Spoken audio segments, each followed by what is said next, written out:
দর্শক times24.news-এর পক্ষ থেকে সবাইকে শুভেচ্ছা জানাচ্ছি। সুজিত দাস। আর আমি আজকে আসছি একটা ফরাস ক্ষেতে, বা উনি যে ফরাসের খামার করছেন, উনি হচ্ছেন মোহাম্মদ আব্দুর রউফ। উনি ওনার এই জমিতে ফরাসের চাষ করছেন এবং খুব ভালো ফলন হয়েছে। আমরা যতদূর দেখছি যে মোটামুটি ভালো ফসল হয়েছে। তো আমি ওনার কাছে আজকে জানার চেষ্টা করব যে উনি কতদিন যাবত এটা করছেন, কি ফরাসের পাশাপাশি আর কিছু করছেন কিনা, বা এটাতে কি পরিমাণ আয় ব্যয় হয়, এবং কি সার ব্যবহার করেন, কোন ধরনের সরকারি সহযোগিতা পান কিনা। তো আপনারা পুরো ভিডিও আমাদের সাথে থাকবেন এবং দেখার চেষ্টা করবেন যে উনি আসলে কি করেছেন বা এখানে কি ফলন উৎপাদন করেছেন। আমার নাম আব্দুর রউফ। আমি সবজি ক্ষেত করি, তুলা কলতাও আছে, মিষ্টি লাউ আছে, ফানির লাউ আছে, সাংগারিত রুইছি। এরপরে আমার হরাস মনে করল কিয়ার তাকি 3 পাওয়া আছে। খরচ একবারে আমার সাংগারি উঙ্গারি বান্ধায় বাসে বেশি খরচে কলতায় মনে করল 50 উঠব খরচ। আশা আমি বেচেছি 50,000 টাকার কাছাকাছি। আরও আমার মাল রয়েছে, আশা করি যেন আরও 50-এর মতন উঠব। এটা করতে আপনার কতদিন সময় লাগছে? এটার সময় মনে করল আমরা রুইছি গিয়ারি আশ্বিনের পয়লা, আশ্বিন মাস থেকে আমরা সবজি হয়তো আমরা লাগছি সাংগারি বান্ধাত, গাছ উৎপাদন করাত, সরিয়া ইটা মরেও, ইটার লগে কিছু মুরগিও আছে, এটা মরার ঔষধও মারা লাগে, 3-4 সার লাগে, ভিটামিনও লাগে, মানে যেন যেটা লাগে যে সময় প্রয়োজন মতে আমরা ব্যবহার করছি। মোটামুটি লাইলে ফসল দিলে ভালো আছে, বাদ নাই। আশা আমরা লস হইতো না, যদিন পুরা সুস্থভাবে আমরা বেচতাম পারি। আচ্ছা, তো এখানে কি পরিমাণ গাছ আছে বা কত কেজি উৎপাদন হয়, মনে করেন এখন পর্যন্ত কয়বার আপনি ফসল তুলছেন, এগুলো যদি বলতেন। ফসল মনে করলে বেচা হয়েছে তো আমি মনে করলে অগ্রহণ মাসের 15 তারিখ থেকে বেচা। এটা 50-60 কেজি, 50-60 কেজি 2 দিন 1 দিন বাদে বিক্রি করি। দরও মোটামুটি লাইলে ভালো আছে, করে দি 60-70-80 টাকা পর্যন্ত কেজি বিকছে। এখন 40 থেকে 45, 50, 55 বিকের। মোটামুটি দর ভালো আছে, অত বাদুদ নাই। আশা যেগুন রয়েছে দুদিন বেশিতে ভালো ইনকাম হইব, লস হইতো নাই। এগুলা কি আপনারা পাইকারি বিক্রি করেন? ও পাইকারিও বিক্রি করি কিছু। মনে হলো আমরা টুকর বাজার এটা আছে, আমরা এইটা গেছে কি সিটিত, আমরা ও বাজারেও বিক্রি করি, পাইকারিও বেশি কিছু। আমরা লাউর সাথেও 20-30 কেজি নিয়ে হগুনতো লগে হাতে বেচা হয়।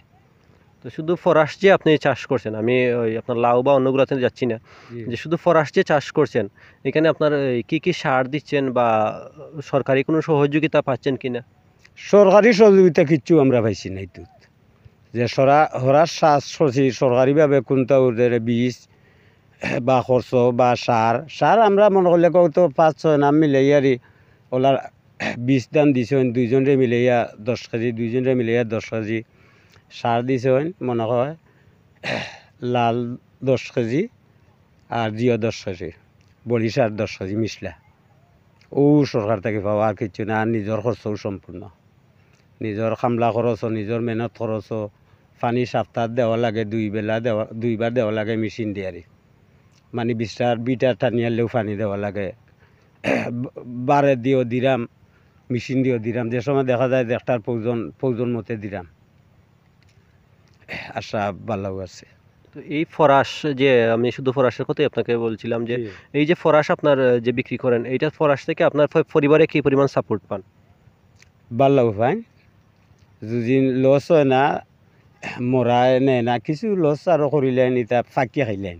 হরাস তো তলে গুলিয়া হরি হদ ফেলাইছে, এটা খাইয়া আধা খান ফেলাই দে, আর তার কিছু চকিদারি করা লাগে। ভালো আছে পরিবার থেকে, তারাও তো হরাস ভালো আছে। আমরা সামনে আমরা অন্য ক্ষেত্রে হরাসও ভালো। এমনিতে কি আপনারা ওই যে ফরাসের বীজগুলা বিক্রি করেন, নাকি শুধু ফরাস? বীজ আমরা হরাস থেকে নিজে তুললাই, আমরা কিনাও লাগে না। আপনার বীজ থেকে বীজ তুলি আমরা নিজে চাষ করি। না, এখন যে বিক্রি করেন এটা কি শুধু ফরাস বিক্রি করেন না? হরাস এইটা কোনো বেশি নাই, এইটা হরাস মনে হল বিকে। এইটা যেও নেওক, তার বাজিকার তরকারি খাইব, এইটো তাই কোনো বেশি উৎপাদন হইতো না। তাহলে আপনার টোটাল 3 মাস হয় আপনার 3 ফরাস মাস। 3 মাসের পর গাছ মারা যায় নাকি? 3 মাস মোটামুটি 3 মাস বেচা যায়। ও তো রোগেই আক্রমণ হলিছে। ইটা ঔষধ মারিয়া রাখা লাগবো। ইটা ঔষধ ওইটা ধরে নাও তো পাতার মাঝেও দেখেন না আছে ফুটা ফুটা ইয়া ধরিলিস। ইটা মনে হলে আরো মাস দিন থাকবো ঔষধপত্র করিয়া শুধু ফরাস থেকে আপনার কি পরিমাণ আয় হয়? খরচ নেই। না, আয় হয় কত? আয় আছে, মোটামুটি আয় আছে। কত টাকা এবার কত হইতে পারে? আশা তো হরাস হইয়া গেছে, তো সম্পূর্ণ বেচতে তো আসো ভালো হইব, লাখর খান্দাত বিড়ব, বাদ হইতো না। এখানে আপনার খরচ 50,000-এর মতো। 50 উটুকি বাসে বুড়িয়ে ও যে আমরা রসিদি দিছি সাঙ্গারি এটা গিয়া 50 উঠবো। এখানে স্থানীয় যে কৃষি সম্প্রসারণ অধিদপ্তর বা কৃষি কর্মকর্তা যারা আছে ওনার কাছে কোনো ধরনের পরামর্শ বা সহযোগিতা বা কোনো প্রবলেম হইলে ওনার কাছে কোনো সহযোগিতা পান কিনা? এবার তাই না ইয়া গেছেন, আমরা মহিলা একজন আমরা জিয়ত পড়ছেন থানাত আইয়া দেখি উনি গেছে হইতে না হইলাম বিশর কথা দান ও সাহায্য পাইছি, আর কোনো সাহায্য নাই আমরা সরকার থেকে। ধান তো মনে করেন যে আমাদের আর এই হরার সাথে কোনো সাহায্য সরকার থেকে নাই, মানে সবজিতেও নাই। সবজিতেও না, আমরা পাইছি না। আচ্ছা, এটা আপনারা নিজের খরচও নিজে বহন করা লাগছে। মানে এগুলা কি প্রত্যাশা করেন সরকারের কাছে নাকি? সরকারের প্রত্যাশা নেই, আমরা কার কাছে করব? আমরা তো আর হিন গিয়ে প্রত্যাশা করবার জায়গাও চিন্তা আমরা হইতে পারলাম না কোন জায়গাত করেন এইটা। তো সরকার থেকে সাহায্য পাইলে তো আমরা ভালো আছিল, যেদিন মনে করলেও আমরা 3 বাটর 1 বাটর যদি সাহায্য হইতাম তো আমরা বহুত একটা দিয়ে হইল না, খরচটাকে কমিয়ে আইল না, এটা আমরা পাইছি না। আরও তো কৃষক আছেন আমরা, আমার পাশে লাউ করছেন, মিষ্টি লাউ করছেন, পানি লাউ করছেন, সাঙ্গারি দি, আমরা তো বুঝি না যে কেউ পাইছে করে খরচ, আমিও পাইছি না।